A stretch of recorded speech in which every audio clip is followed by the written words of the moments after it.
نکاح کا یہ فنکشن گھر میں ہی رکھا گیا تھا۔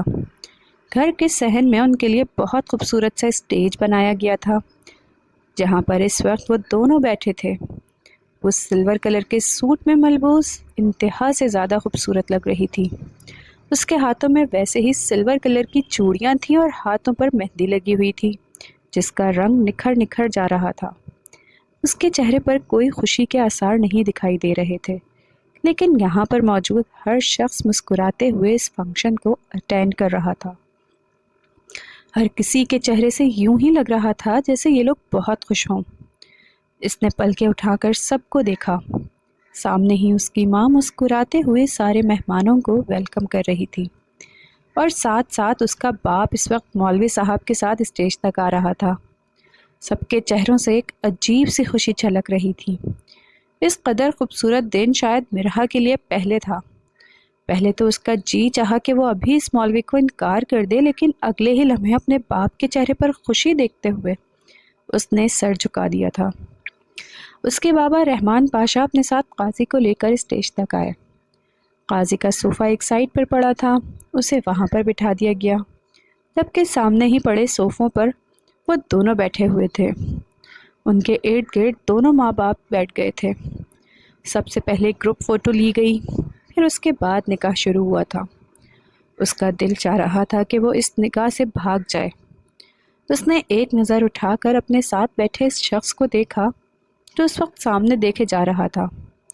اس کے چہرے پر بھی کوئی خوشی کے آثار نہیں تھے۔ آج بھی یوں لگ رہا تھا جیسے وہ انسان غصے میں ہو۔ ہلاکو خان کہیں کا، مجھے ہلاک کرنے کی ٹھانی تھی۔ خدا کرے آج ہی مر جائے۔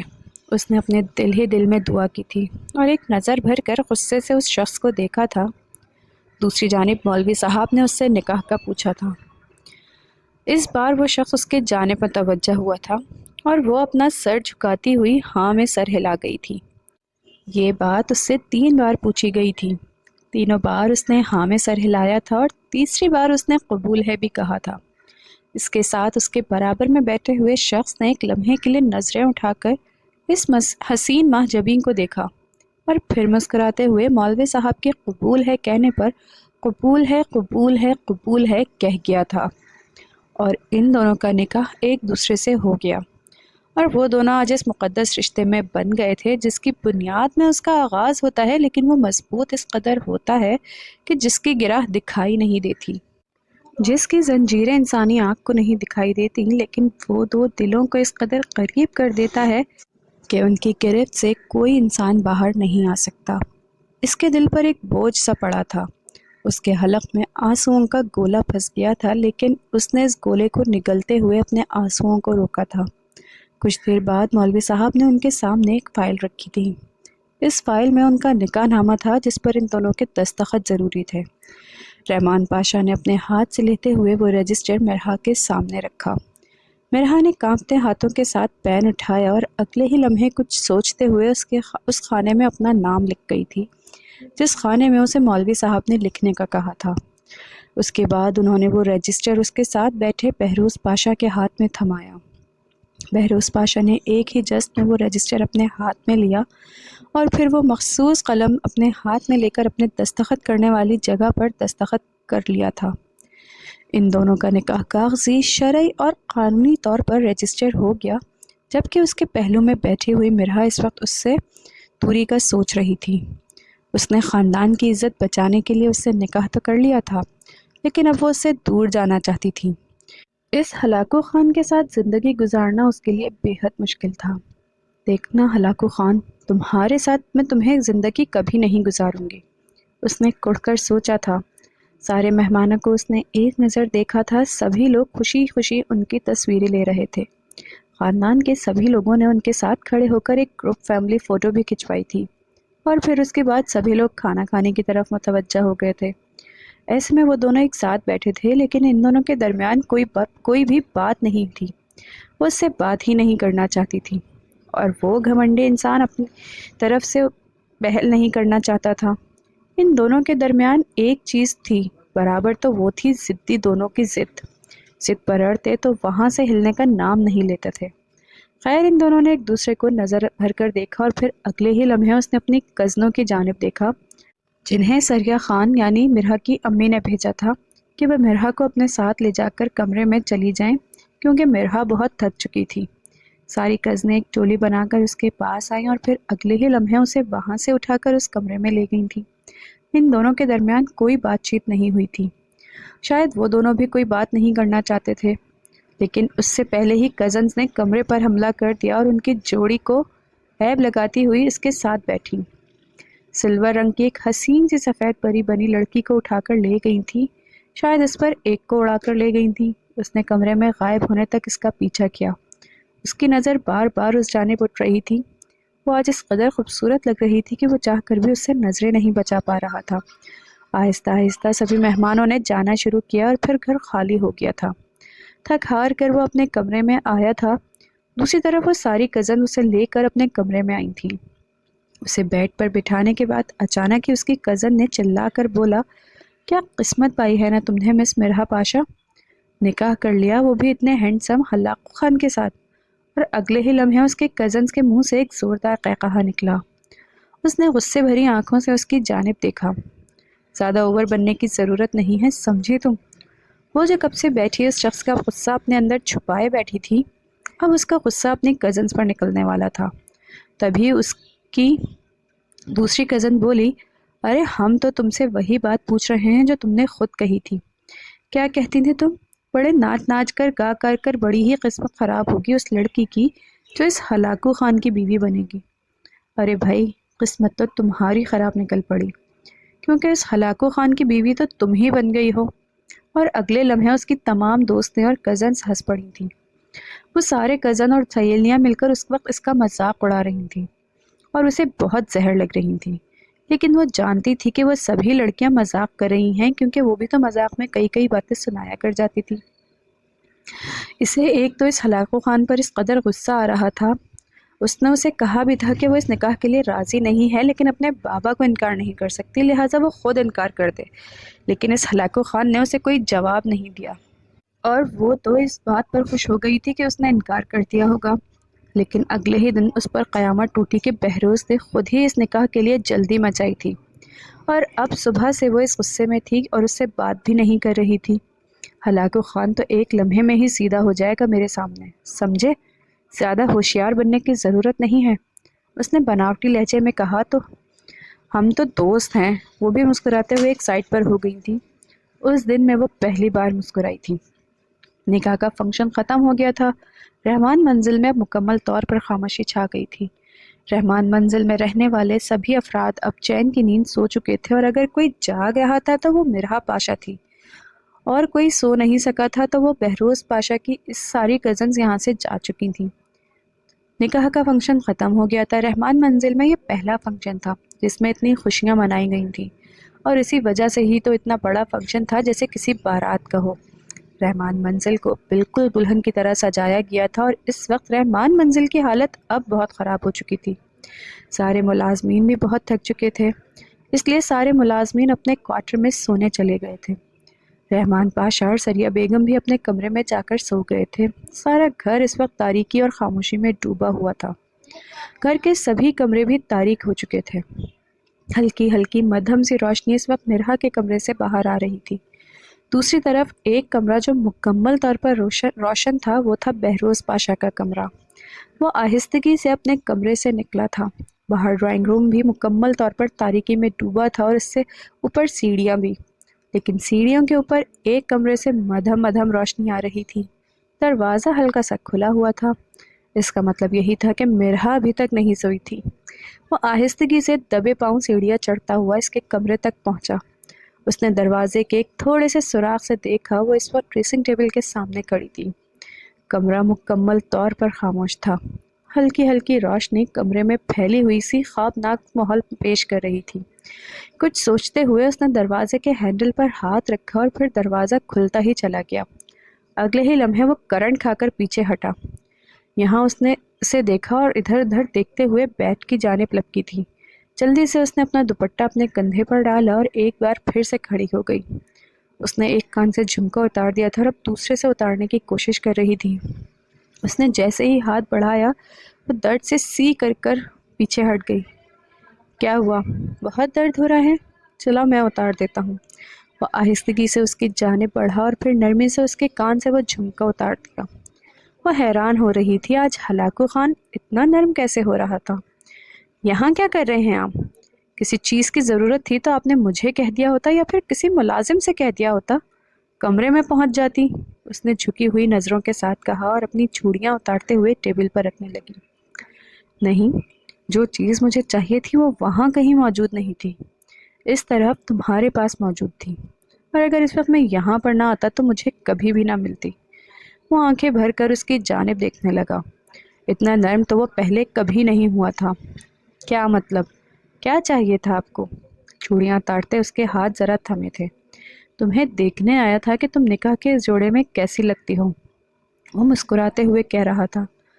بہت ہی بری لگتی ہوں میں۔ ہلاکو خان، آپ نے اپنے نکاح میں لے کر کیا ثابت کیا کہ میں تمہاری ملکیت بن گئی ہوں؟ بیٹا، بہت جلد ہی میں خود کو تم سے الگ کر رہی ہوں، اور وہ جو تمہاری گرل فرینڈ ہے نا جس کے ساتھ تمہاری وہ بےہودہ تصاویر ہیں، وہ بھی میں نے آج البم سے نکال کر اپنے پاس ثبوت کے طور پر رکھ لی ہیں، تاکہ وقت آنے پر ضرورت پڑے وقت آنے پر جب مجھے ضرورت پڑے۔ اس نے اس کا موبائل اٹھایا جو کچھ دیر پہلے ہی ڈریسنگ ٹیبل پر رکھ چکا تھا اور اس کا لاک کھلا ہوا تھا۔ یہ کیا کر رہے ہو تم؟ ایک دم سے اس کا موڈ بدل گیا۔ وہ جو اتنے خوشگوار موڈ میں آیا تھا، سارا کا سارا موڈ خراب ہو چکا تھا۔ آنکھوں میں ایک بار پھر سے غصہ بھرنے لگا۔ لاؤ، ادھر دو میرا فون، اس نے غصہ ضبط کرتے ہوئے کہا۔ نہیں دوں گی، نہیں دوں گی مسٹر، اللہ کو بڑی مشکل سے تمہارا موبائل ہاتھ میں آیا ہے، اور اس کی البم سے اب میں اس لڑکی کی تصاویر ضرور نکالوں گی اور پھر بابا جان کے ہاتھ میں تھما دوں گی۔ پھر ان سے کہوں گی کہ اب میرا گزارا اس شخص کے ساتھ نہیں، اور مجھے اس شخص سے طلاق چاہیے۔ وہ چیلنجنگ لہجے میں بولی تو اسے غصہ آیا تھا۔ کچھ دیر خاموشی دکھانے کے بعد اس نے اچانک ہی اس کا ہاتھ پکڑا تھا کہ وہ حیران رہ گئی، اور پھر اس کے ہاتھ سے کھینچتا ہوا اسے اپنے قریب کر گیا۔ یہ اس قدر اچانک تھا کہ وہ خود پریشان ہو گئی تھی۔ یہ کیا بدتمیزی ہے ہلاکو خان، چھوڑو مجھے، وہ چلائی تھی، لیکن اب وہ کہاں سننے والا تھا۔ اگلے ہی لمحے اس نے اس کے منہ پر ہاتھ رکھا۔ وہ نہیں جانتی تھی کہ اس کے ہاتھ سے موبائل کہاں گیا اور کہاں نہیں۔ اب اسے اپنی فکر ستانے لگی تھی۔ کاش کہ وہ چیلنج نہ کرتی تو آج وہ شخص صرف اسے دیکھ کر ہی اپنے کمرے میں چلا جاتا، لیکن یہاں تو اس شخص کے ساتھ ٹکر لی تھی، پھر بھلا وہ شخص اپنی ضد سے کیسے پیچھے ہٹ سکتا تھا۔ میں نے کہا دور ہٹو مجھ سے، چھوڑو مجھے، وہ چلاتی رہی، لیکن وہ اسے تقریباً اپنی باہوں میں بھرتے ہوئے بیڈ تک لایا، اور پھر اپنے اگلے ہی لمحے لیمپ کی مدھم روشنی بھی وہ بٹن سے غائب کر چکا تھا۔ پورا کمرہ تاریکی میں ڈوب گیا تھا، اور وہ لڑکی اس وقت صرف اور صرف بہروز پاشا کے رحم و کرم تھی۔ کیا کہا تم نے؟ میری البم میں سے اس لڑکی کی تصاویر نکال کر چچا جان کو دو گی؟ اتنا بھی آسان نہیں ہے، اور وہ لڑکی میری کچھ نہیں، میری تو صرف تم ہو، اور اب دیکھو، برداشت کرو میری شدت کو۔ یہ کہتا ہوا وہ اس پر جو تھا وہ مزاحمت کے لیے ہاتھ پاؤں مارتی رہی، لیکن اس شخص کے سامنے اس کی ایک نہ چلی تھی۔ وہ شخص سب سے پہلے اس کی گردن پر جھکا، اور پھر دیکھتے ہی دیکھتے وہ شخص اس کے جسم کے تمام منازل طے کرتا جا رہا تھا، اور وہ تھی کہ اس سے اپنا آپ تک نہیں چھڑوا پا رہی تھی۔ اس کا آنسو اس کی آنکھ سے بہتا چلا گیا۔ جس ہلاکو خان کی بیوی بننے پر وہ کہتی تھی کہ جو اس لڑکی اس کی بیوی بنے گی وہ بدقسمت ہوگی، اور پھر یہی بدقسمتی اس کے اپنے نصیب میں لکھ لی۔ رات آہستہ آہستہ بیٹھنے لگی تھی۔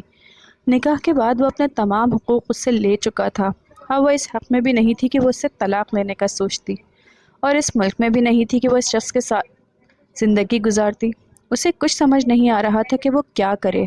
آنکھوں میں نمی لیے وہ اس شخص کی شدتوں کو سہتی رہی، اور رات لمحہ لمحہ گزرتی رہی۔ نہ جانے وہ رات کا کون سا پہر تھا جب اسے نیند آئی تھی۔ ساری رات تو آنکھوں میں کٹ چکی تھی۔ اب جب وہ سوئی تھی تو اس کے پہلو میں سویا ہوا شخص بھی پرسکون تھا۔ وہ اگر بابا سے اس کی شکایت کرتی تو کیسے کرتی؟ کیا کہتی کہ ان کا لاڈلا اس کے ساتھ کیا کر چکا ہے؟ اور ویسے بھی اگر وہ کچھ کہتی تو اس کی رخصتی بھی اسی وقت کر دی جاتی۔ ویسے بھی سب کے پاس یہ جواب موجود ہوتا کہ کوئی بات نہیں، اگر اس نے یہ سب کیا ہے تو اس کا حق ہے، وہ شوہر ہے تمہارا۔ اور وہ ہونٹ سی چکی تھی۔ اس خیال کے آتے ہی صبح کے تقریباً 9 بجے جب اس کی آنکھ کھلی تو اس نے آنکھ کھلتے ہی ادھر ادھر دیکھا۔ وہ کمرے سے غائب ہو چکا تھا۔ کمرہ مکمل طور پر خالی تھا۔ اس نے ارد گرد دیکھا تھا، وہ نارمل کپڑوں میں تھی لیکن اس کا سارا جسم درد کر رہا تھا۔ اسے اپنے پاس سے اس شخص کی بھینی بھینی خوشبو آ رہی تھی۔ ایسی خوشبو اس نے کبھی محسوس نہیں کی تھی۔ یوں لگ رہا تھا جیسے وہ شخص اپنے آپ کو اس میں بسا کر کیا ہو۔ اس نے آنکھیں بند کر کے رات کا واقعہ یاد کیا اور پھر ایک کرنٹ کھا کر پیچھے ہٹی تھی۔ یا خدا، یہ میرے ساتھ کیا ہو گیا ہے؟ اس نے آنسو صاف کرتے ہوئے کہا تھا، اور اگلے پل اسے اپنی گردن پر کچھ جلنے کا احساس ہوا۔ وہ جلدی سے اٹھ کر اپنے ڈریسنگ ٹیبل کے سامنے آئی تو یہ دیکھ کر حیران رہ گئی کہ اس کی گردن پر جگہ جگہ سرخ نشانات بنے ہوئے تھے۔ وہ حیران تھی، وہ شخص کتنا ظالم تھا۔ اس نے جلدی سے اپنے دوپٹے سے اسے کور کرنے کی کوشش کی اور پھر بھاگتی ہوئے واش روم میں گھس گئی۔ ہلاکو خان کہیں کا، اسے تو میں کسی جگہ کا نہیں جوڑوں گی، کہیں منہ دکھانے کے قابل نہیں رہے گا، اس نے شاور چلاتے ہوئے کہا تھا۔ آنکھوں میں آنسو بہہ رہے تھے۔ وہ اس بارے میں کسی سے بھی کچھ نہیں کہہ رہی تھی، نہ وہ کسی سے سب کچھ شیئر کر سکتی تھی۔ بس اگر وہ کسی سے کچھ شیئر کر سکتی تھی تو وہ صرف خدا تھا۔ اس کے علاوہ تو یہ بات کسی کو نہیں بتانے والی تھی، اور نہ ہی کسی سے پوچھ سکتی تھی کہ وہ کیا کرے۔ وہ اس دکھ میں صرف اکیلی تھی، بلکہ اکیلی، بالکل اکیلی۔ یہ تو خدا کا شکر تھا کہ وہ ہلاکو خان واپس چلا گیا، ورنہ وہ اس کے سامنے باہر جانے سے بھی کتراتی۔ اس نے اپنے آپ کو نارمل کیا اور پھر نائک پہنتے ہوئے قمیض پہنی۔ اس نے ہائی نیک اس لیے پہنی تھی کیونکہ وہ نہیں چاہتی تھی کہ اس کے گردن کے نشانات کسی کو دکھیں۔ اس نے اپنا دوپٹہ بھی کور کر لیا تھا۔ ثریا بیگم نے اسے کچن کی طرف آتے ہوئے دیکھا تو مسکراتے ہوئے اس کی جانب بڑھتے ہوئے بولی، ارے ماشاء اللہ میری بیٹی، کب سے دیکھ رہی ہوں، آج تو دیر کر دی تم نے اٹھنے میں۔ ہاں بھائی، رات بھی تو تھک گئی ہوں گی نا تم، چلو آؤ ناشتہ کرو، میں تمہارا ہی انتظار کر رہی تھی۔ نہ جانے بہروز کہاں چلا گیا ہے، کچھ پتہ ہی نہیں چلا، اور تمہارے بابا تو بنا ناشتے کے ہی چلے جاتے ہیں، پیچھے میں اکیلی رہ جاتی ہوں، کیا کروں، تمہارا ہی انتظار کرتی رہتی ہوں کہ تم ہی میرے ساتھ ناشتہ کرو گی۔ کہتے کہتے انہوں نے اپنا دکھڑا سنایا تھا۔ وہ مسکراتی ہوئی ان کے ساتھ آ کر بیٹھ گئی اور پھر ناشتہ کرنے لگی۔ وہ بہت خاموش تھی۔ اس کی خاموشی کو ثریا بیگم نے نوٹ کیا لیکن کہا کچھ بھی نہیں، بس اتنا کہا کہ خاموش لگ رہی ہوں، کوئی بات ہے تو کہہ دو، لیکن اس نے کہا کوئی بات نہیں، بس تھکی ہوئی ہوں، اور آج مجھے لازمی طور پر یونیورسٹی جانا ہے، اس لیے میں یونیورسٹی جا رہی ہوں۔ اس نے ان کی بات کو ٹالتے ہوئے کہا اور پھر جلدی سے ایک بار پھر سے کھانا کھانے لگی تھی۔ ناشتہ کرنے کے فوراً بعد ہی وہ یونیورسٹی چلی گئی، لیکن وہ یہ نہ کہنا بھولی تھی کہ بابا سے کہیے گا کہ مجھے آ کر یونیورسٹی سے لے جائے، مجھے بس آج کا آدھا دن ہی وہاں پر رکنا ہے، دوپہر میں واپس آؤں گی۔ یہ کہتی ہوئی وہ وہاں سے چلی گئی تھی، اور پھر ثریا بیگم نے ملازموں کے ساتھ اپنی نگرانی میں گھر صاف کروایا تھا۔ گھر کے سارا کوڑا کرکٹ جمع ہوا پڑا تھا، ساری لائٹنگ ایک بار پھر سے اتاری گئی، سارے پھول اور جانے کیا کیا جو کل کہا تھا کہ رسم کے لیے لگایا گیا تھا، اور پھر آج صبح ہی وہ سب کچھ اتارا جا رہا تھا۔ اس وقت دن کے 12 بجے تھے جب اسے گھر سے کال آئی۔ ثریا بیگم لینڈ لائن نمبر سے اسے کال کر رہی تھی۔ بیٹا بات سنو، میں نے تمہارے پاس بہروز کو بھیجا ہے، وہ تمہیں لینے آئے گا، تم جلدی سے یونیورسٹی کے دروازے تک پہنچ جانا، اور سنو کوئی غلط حرکتیں کرتی مت پھرنا، اسے بالکل بھی اچھا نہیں لگے گا، وہ تمہارا شوہر ہے، یوں کسی دوسرے لڑکے کے ساتھ ملنا بات کرنا تو اسے غصہ آئے گا، اور اگر اسے غصہ آئے جس بات پر تو وہ بات اس بات سے ذرا دور ہی رہنا، یہ تمہارا فرض ہے۔ یہ کہتے ہوئے وہ کال کاٹ گئی تھی۔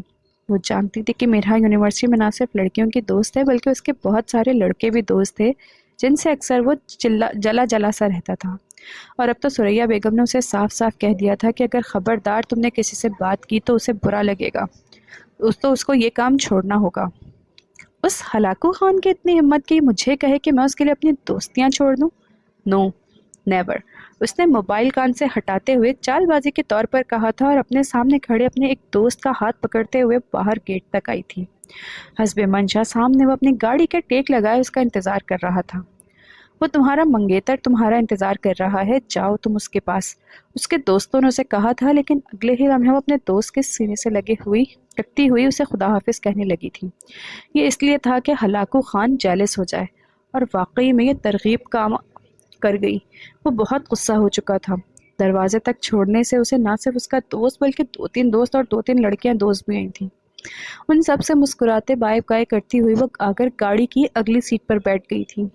وہ غصہ ہو چکا تھا اور پہلے ہی اپنی سیٹ پر بیٹھ چکا تھا۔ اس نے گاڑی سٹارٹ کی اور ایک جھٹکے سے گاڑی اس نے روڈ پر ڈال دی۔ وہ اس کے چہرے کے تاثرات پڑھنے کی کوشش کر رہی تھی۔ نہ جانے کیوں اس شخص کو جلانے میں اسے بہت مزہ آتا تھا۔ کون تھا یہ لڑکا جس کے ساتھ تم اتنی فرینک ہو رہی تھی؟ مجھے بالکل اچھا نہیں لگتا تمہارا لڑکوں کے ساتھ اس قدر کھلنا ملنا اور بات کرنا، سمجھی تم؟ دوبارہ محتاط رہنا، اس نے غصے سے کہا تھا، جبکہ اس کے ساتھ بیٹھی ہوئی لڑکی ایک دم سے اس کی جانب چونک کر دیکھنے لگی۔ کیا مطلب؟ دوست ہے وہ میرا، اور میں اپنے دوستوں کے ساتھ ایسے ہی رہوں گی، چاہے آپ کو برا لگے یا اچھا سمجھے آپ، اس سمجھانے والے انداز میں کہتی ہوئی ایک بار پھر سے چیلنج کر گئی تھی۔ اس نے مڑ کر اس کی جانب دیکھا۔ کیا کہا تم نے؟ میں کیا کر سکتا ہوں؟ شوہر ہوں میں تمہارا، تمہاری یونیورسٹی چھڑوا سکتا ہوں میں، اور اگر دوبارہ میں نے تمہیں لڑکوں کے ساتھ دیکھا تو تمہارے لیے اچھا نہیں ہوگا، سمجھی؟ وہ تو غصے سے کہہ رہا تھا۔ گاڑی اس قدر تیز چل رہی تھی کہ وہ 10 منٹ میں ہی نہ جانے کتنا فاصلہ طے کر چکی تھی۔ گاڑی آہستہ چلائیں، مجھے ڈر لگتا ہے کہیں ایسا نہ ہو کہ حادثے کا شکار ہو جائے۔ آپ تو خیر اللہ کو پیارے ہو جائیں، کوئی بات نہیں، میری تو دلی دعا ہے، لیکن میں ابھی فی الحال فوراً نہیں مرنا چاہتی۔ یہ کیسی بچکانہ بات کی تھی اس نے؟ وہ حیران رہ گیا تھا۔ ایک جھٹکے سے اس نے گاڑی روکی۔ یہ کوئی سنسان جگہ تھی، وہ حیران رہ گئی۔ کیا ہوا؟ گاڑی کیوں روک دی؟ اور یہ کون سی جگہ ہے؟ گاڑی چلائے، مجھے گھر جانا ہے، میں پہلے ہی بہت لیٹ ہو چکی ہوں اور بہت تھکی ہوئی ہوں، یوں بھی رات کو آپ نے مجھے سونے نہیں دیا۔ وہ رخ پھیرتے ہوئے کہنے لگی۔ تم کیا کہہ رہی ہو؟ وہ لڑکا تمہارا دوست ہے، اس کے لیے تم مجھ سے الجھو گی؟ مجھ سے یعنی بہروز پاشا سے، اپنے شوہر سے؟ وہ ایک ایک بات پر زور دیتا ہوا بولا تھا۔ جی بالکل، اور شوہر سمجھنے کی غلطی مت کرنا، میں نے تم سے شادی صرف اور صرف بابا کی ضد کی وجہ سے کی ہے، اور دیکھ لینا ایک نہ ایک دن میں بابا کو تم سے بدظن کر کے رہوں گی، وہ خود مجھے تم سے الگ کر دیں گے، دیکھ لینا تم، میں تمہارے ساتھ کبھی نہیں رہوں گی، سمجھے؟ زیادہ اپنی مرضیاں مجھ پر مسلط مت کرنا، ورنہ اچھا نہیں ہوگا۔ وہ انگلی دکھاتے ہوئے اس سے کہہ رہی تھی، لہجے میں صدا کی اکڑ تھی، اور اس کا لہجہ بہت چیلنجنگ تھا۔ اگلے ہی لمحے وہ اس کا ہاتھ پکڑتا ہوا ایک بار پھر سے اپنے قریب کر گیا۔ یہ پھر سے وہی رات والا معاملہ ہونے لگا تھا، جس طرح رات کو اس کا ہاتھ پکڑتے ہوئے وہ اسے اپنے قریب کر گیا تھا، اس بار بھی ویسا ہی ہوا تھا۔ اس کی سانسیں ایک بار پھر سے رکنے لگی تھیں۔ ہلاکو خان، چھوڑو مجھے ورنہ میں بابا کو کال کر دوں گی، اس نے دوسرے ہاتھ میں موبائل لیتے ہوئے کہا تھا، جبکہ وہ اگلے ہی لمحے ایک ہی جست میں اس کے ہاتھ سے موبائل لیتا ہوا پچھلی سیٹ پر پھینک گیا، اور اگلے ہی لمحے اسے اپنے قریب کرتا اس کے ہونٹوں کو اپنے ہونٹوں میں قید کر گیا۔ یہ اس کا حملہ اتنا اچانک تھا کہ وہ سمجھ ہی نہ پائی۔ اس کی آنکھیں ایک بار پھر سے ڈبڈبانے لگی تھیں، اس کی سانسیں وہیں کی وہیں اٹک گئی۔ میں نے کہا تھا نا کہ مجھے چیلنج مت کرنا، تمہاری اتنی ہمت نہیں ہے کہ تم اپنے شوہر کے ساتھ ایسے الجھا کرو۔ وہ تقریباً 5 منٹ بعد اس سے دور ہوا تو اس کی سانس بحال ہوئی تھی، اس کا لہجہ نم ہو چکا تھا، وہ اس سے کوئی بات ہی نہیں کرنا چاہتی تھی۔ ایک بار پھر سے اس شخص نے اسے ہواؤں میں اڑنے نہ دیا تھا، اور اس کے پر کاٹ کر اسے زمیں بوس کر دیا تھا۔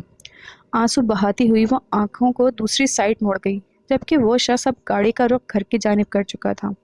تقریباً آدھے گھنٹے بعد وہ گھر پہنچے تھے۔ جلدی سے وہ اپنے کمرے میں گئی اور دوبارہ اپنے کمرے سے نہ نکلی، جبکہ وہ غصے سے چور ہو چکا تھا۔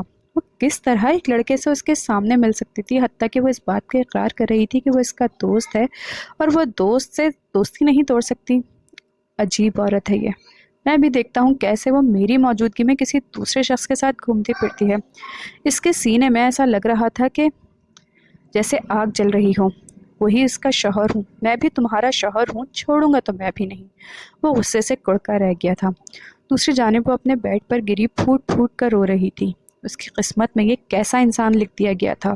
وہ شکوہ بھری نظروں سے آسمان کی جانب دیکھتی رہی اور نہ جانے کتنی دیر روتی رہی۔ ماما، آج میری پارٹی ہے اور میں اپنی پارٹی میں جا رہی ہوں، میں رات کو بہت لیٹ آؤں گی، آپ نے میری بالکل بھی فکر نہیں کرنی، سمجھی؟ اور آپ اور بابا دوائی کھا لیجیے گا۔ دوسری بات، اس ہلاکو خان کو میری اس پارٹی کے بارے میں نہیں بتائیے گا کہ میں جا رہی ہوں، میں خود ہی جا رہی ہوں، خود ہی واپس آؤں گی۔ ایک ایک بات پر زور دیتی ہوئی وہ کمرے سے باہر نکل گئی تھی، جبکہ ڈرائنگ روم کے دروازے پر کھڑا ہوا وہ شخص اس کی باتیں سن چکا تھا۔ وہ اسے روکنا چاہتا تھا، لیکن ثریا بیگم کی موجودگی میں وہ یہ سب نہیں کر سکتا تھا۔ لیکن اب اس کے دوستوں کے سامنے جا کر اس بات کا اعلان کرنا چاہتا تھا کہ وہی اس کا مالک ہے، وہ دوبارہ ان کے ساتھ نہیں آئے گی، ایک آخری بار وہ جا کر دیکھنا چاہتا تھا کہ وہ کیسی پارٹیز میں جاتی ہے۔ وہ جلدی سے قدم قدم اٹھاتی ہوئی کمرے سے باہر نکل گئی اور پھر اپنی گاڑی کی چابی گھماتی ہوئی وہ گاڑی سٹارٹ کرتے ہوئے وہاں سے نکل چکی تھی۔ شام کے سائے آہستہ آہستہ ڈھلنے لگے تھے اور شام آہستہ آہستہ رات میں بسر ہونے لگی تھی۔ اس کے جانے کے بعد وہ جلدی سے اپنی گاڑی کی طرف مڑا اور پھر اپنی گاڑی سٹارٹ کرتا ہوا اس گاڑی کے تعاقب میں اپنی گاڑی دوڑا چکا تھا۔ تقریباً 15 منٹ کی ڈرائیونگ کے بعد یہ گاڑی جا کر کسی کلب کے دروازے پر رکی تھی۔ اس نے اس سے فاصلے پر گاڑی روک دی تھی اور گاڑی کی لائٹس بھی آف کر دی تھیں تاکہ اسے پتہ نہ چل سکے کہ کوئی اس کا پیچھا کر رہا ہے۔ وہ اپنی مستی میں مگن اپنی گاڑی کو لاک کرتے ہوئے پارکنگ ایریا کراس کرتی اس کلب میں داخل ہو گئی تھی۔ کافی دیر وہ باہر ٹہلتا رہا۔ تقریباً یہاں ٹہلتے ٹہلتے اس سے 12 بج چکے تھے۔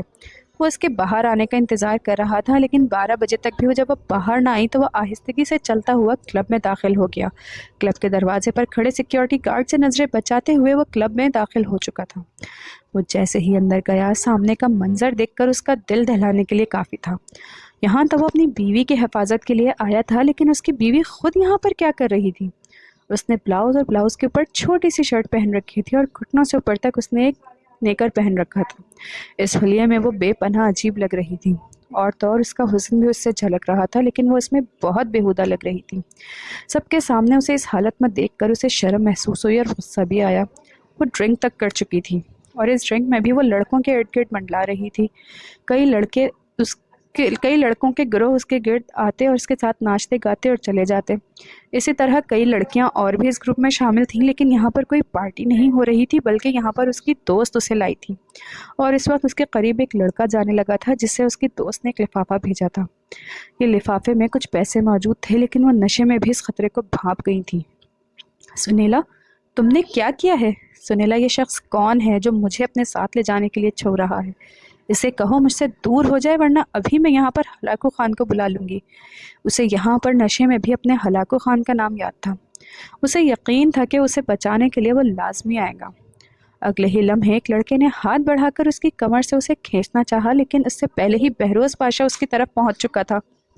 کمینے انسان، شرم آنی چاہیے تجھے، بیوی ہے وہ میری۔ اگر دوبارہ تو نے اس کو ہاتھ لگانے کی کوشش کی تو میں ہاتھ توڑ دوں گا تمہارے۔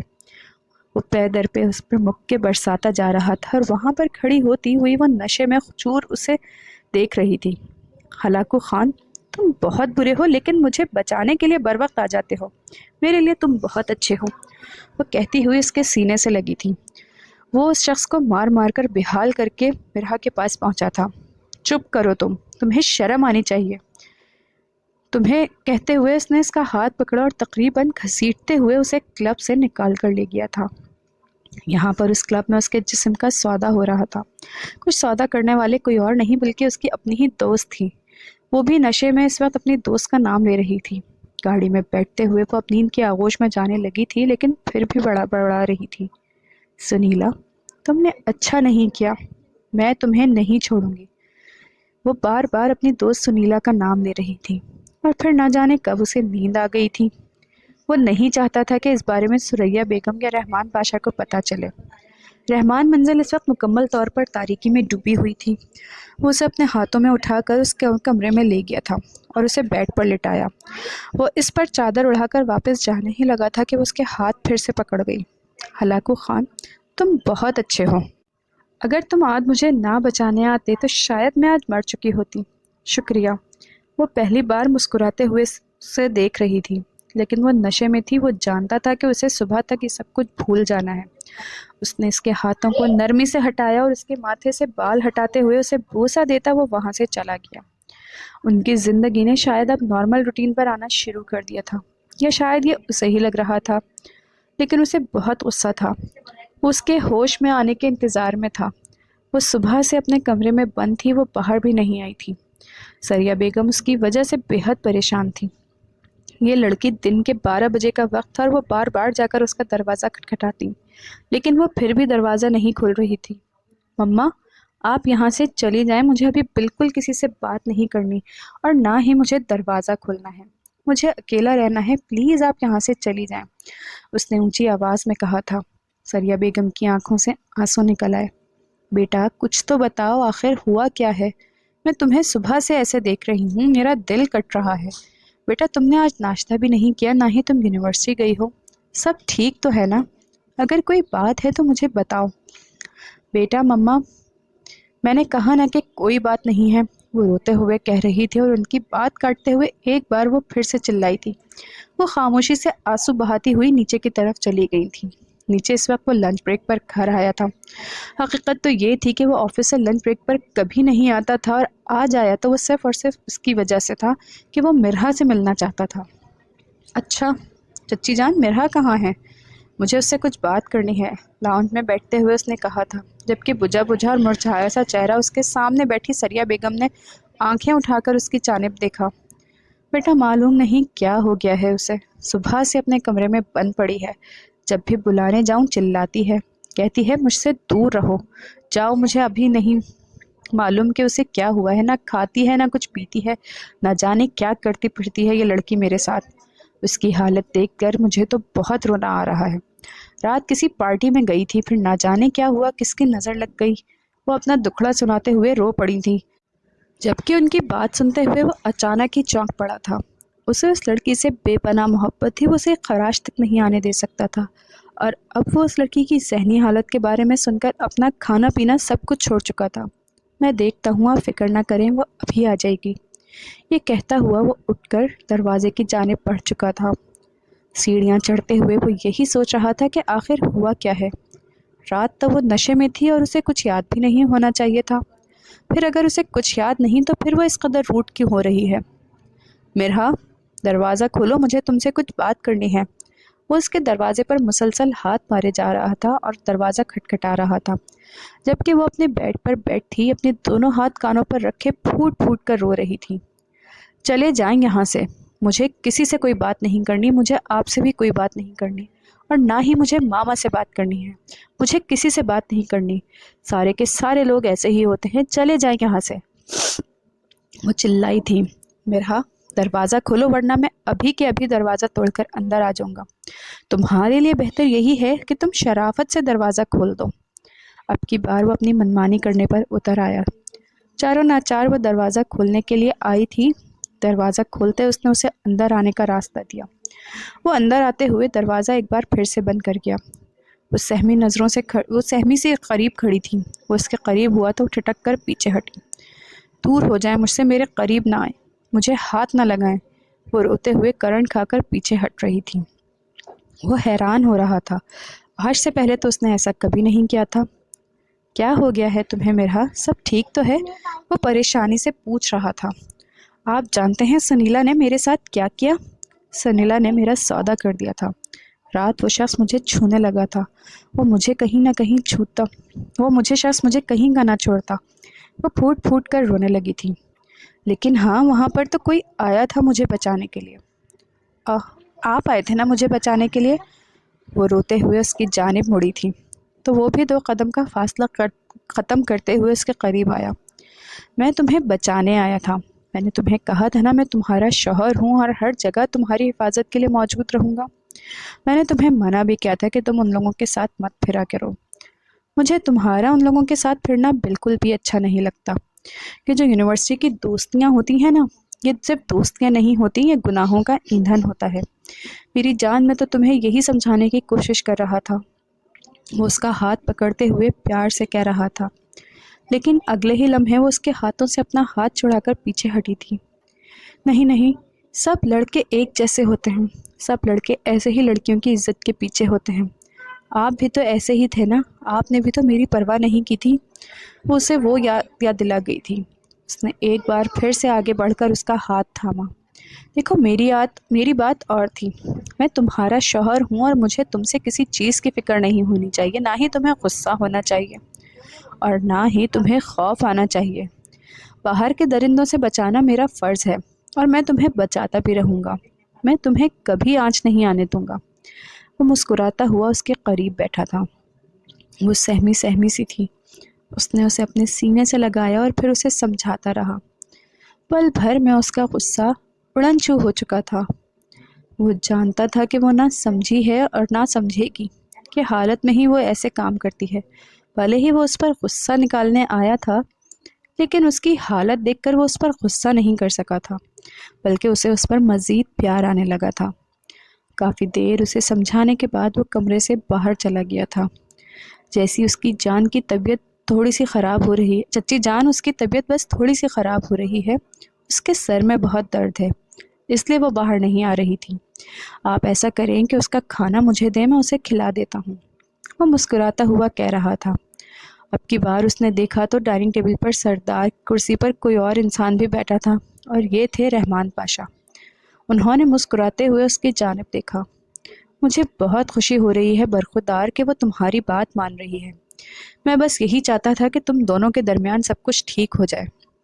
اگر اس کی طبیعت خراب ہے اور وہ ہماری نہیں سن رہی تو چلو وہ تمہاری تو سن رہی ہے، وہ معنی خیز مسکراہٹ کے ساتھ کہتے ہوئے اس کی جانب دیکھ رہے تھے۔ وہ خاموشی سے اس کا کھانا لیتا ہوا اس کے کمرے کی جانب بڑھا اور پھر بڑے ہی پیار سے اسے کھانا کھلانے لگا، اور کافی دیر تک اسے سمجھاتا بھی رہا، لیکن پھر بھی وہ سہمی ہوئی تھی۔ اگر رات کو وہ نشے میں نہ ہوتی تو نہ جانے اس کا کیا حال ہو گیا ہوتا۔ وہ بار بار یہی سوچ سوچ کر رو رہی تھی کہ آخر اگر بہروز وہاں نہ پہنچتا تو نہ جانے کیا سے کیا ہو جاتا۔ وہ اسے کھانا کھلانے کے بعد نیچے آیا اور سامان رکھتے ہوئے اپنے آفس کی جانب نکل گیا تھا۔ شام کے بعد وہ واپس گھر میں آیا تو ایک عجیب سا سما تھا۔ بیٹا، ہم تمہارے لیے کچھ سوچ رہے ہیں۔ وہ اس وقت شام کی چائے پر سب کے ساتھ باہر بیٹھا ہوا تھا۔ وہ بھی اب باہر آ کر بیٹھی ہوئی تھی، لیکن ابھی بھی خاموش خاموش اور ڈری ڈری سی تھی، نہ کسی سے بات کر رہی تھی اور نہ ہی کسی کی جانب دیکھ رہی تھی، بس خاموشی سے اپنی شہادت والی انگلی کی اور اپنے چہرے کے ارد گرد گھما رہی تھی۔ وہ اس بات پر ان کی جانب متوجہ ہوئی۔ جی چچا جان بولیں، حکم کریں، وہ مسکراتے ہوئے کہنے لگے۔ بیٹا، میری طبیعت ٹھیک نہیں رہتی، میں چاہتا ہوں کہ میں تمہارے سر پر صحرا دیکھوں اور اپنی بیٹی کے ہاتھ پیلے کرتا جاؤں۔ ماشاء اللہ سے تم دونوں نے بڑی سعادت مندی دکھاتے ہوئے مجھے اس بات کا یقین دلایا ہے کہ میں نے کوئی غلط فیصلہ نہیں کیا اور میں نے کوئی غلط تربیت نہیں کی۔ بیٹا، بس اب میں مزید نہ تو یہ بزنس سنبھال سکتا ہوں اور نہ ہی اس فرض کو ادا کیے بغیر رہ سکتا ہوں، تم دونوں مان جاؤ، وہ مسکراتے ہوئے کہہ رہے تھے، یعنی وہ اس کی رخصتی کی بات کر رہے تھے۔ چچا جان میں تو راضی ہوں، بس اب آپ اپنی صاحبزادی کو راضی کر لیں، وہ سعادت مندی سے بولا تھا۔ اب کی بار اس نے نظریں اٹھا کر ان سب کی جانب دیکھا۔ وہ خاموشی سے اپنا پیالہ ٹیبل پر رکھتے ہوئے وہاں سے اٹھ گئی۔ لگتا ہے شرما گئی، رحمان پاشا نے مسکراتے ہوئے کہا، جبکہ وہ جانتا تھا کہ آخر وہ کیوں اٹھ کر گئی ہے۔ وہ جانتا تھا کہ وہ اس شادی کے لیے راضی نہیں ہے، لیکن وہ یہ بھی جانتا تھا کہ وہی اسے صرف سنبھال سکتا ہے، کیونکہ وہ اس کی ذہنی کیفیت سے بھی واقف تھا۔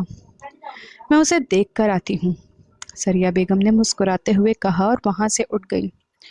وہ اس کی چائے اس کے کمرے میں دے آئی تھیں اور پھر اس کے بعد وہ آ کر اپنے کمرے میں بیٹھ گئی۔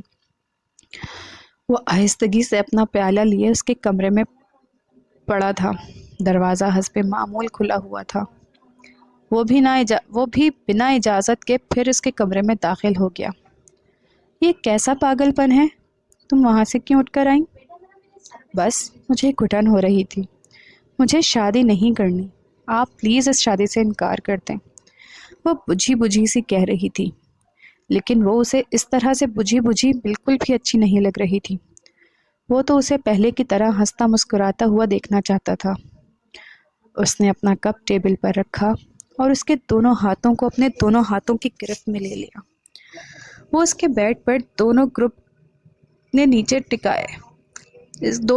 نیچے ٹکائے اس کے بالکل سامنے بیٹھا تھا۔ وہ اس کی آنکھوں میں دیکھتا ہوا بولا، تمہیں مجھ پر یقین نہیں ہے کیا؟ میں تمہیں ان گنڈوں سے بچا سکتا ہوں تو ساری زندگی تمہیں اپنے سینے میں بھی چھپا کر رکھ سکتا ہوں۔ ساری انگلیاں برابر نہیں ہوتی، اور یہ تو تم جان چکی ہو کہ میں تم پر جان دے سکتا ہوں اور تمہارے لیے جان لے بھی سکتا ہوں۔ اگر میں تمہارے ساتھ ہوں تو تم یہ ساری دنیا پار کر سکتی ہو، میرا یقین کرو، وہ مسکراتے ہوئے اس کی آنکھوں میں آنکھیں ڈال کر کہہ رہا تھا۔ اس نے نم آنکھیں اٹھا کر اس کی جانب دیکھا۔ پہلی بار ان آنکھوں میں اسے اپنے لیے محبت دکھائی دی تھی، لیکن وہ یہ بھی جانتی تھی کہ وہ شخص کتنے عرصہ پہلے اس سے محبت کر بیٹھا تھا۔ اب وہ بھی اپنا دل اس کے نام پر دھڑکتا محسوس کر رہی تھی۔ میں جانتی ہوں، لیکن میں آپ کے قابل نہیں، اس نے سر جھکاتے ہوئے کہا تھا۔ خبردار، خبردار، اگر تم نے دوبارہ ایسی کوئی بات کہی، میں ایسی کوئی بات نہیں سننا چاہتا، وہ مسکراتے ہوئے کہنے لگا۔ اس کی آنکھوں میں آنسو آ گئے تھے، مگر جو سنیلا نے کیا، اگر آپ کی جگہ کوئی اور ہوتا تو شاید مجھے کبھی معاف نہ کرتا، اپنی زندگی میں بھی شامل نہ کرتا۔ وہ سر جھکاتے ہوئے بولی تو وہ ایک دم سے اٹھ کر اس کے قریب آ بیٹھا اور اپنے دونوں بازو اس کے گرد شامل کر دیے۔ میں اور لوگوں کی طرح نہیں ہوں، میں صرف اور صرف تمہارے جیسا ہوں، تمہارے بہروز جیسا، تمہارے ہلاک خان جیسا، جو تمہیں کبھی بھی کسی بھی مشکل میں نہیں دیکھ سکتا۔ اس نے معنی خیز مسکراہٹ کے ساتھ کہا تو وہ اس کے سینے سے لگ گئی۔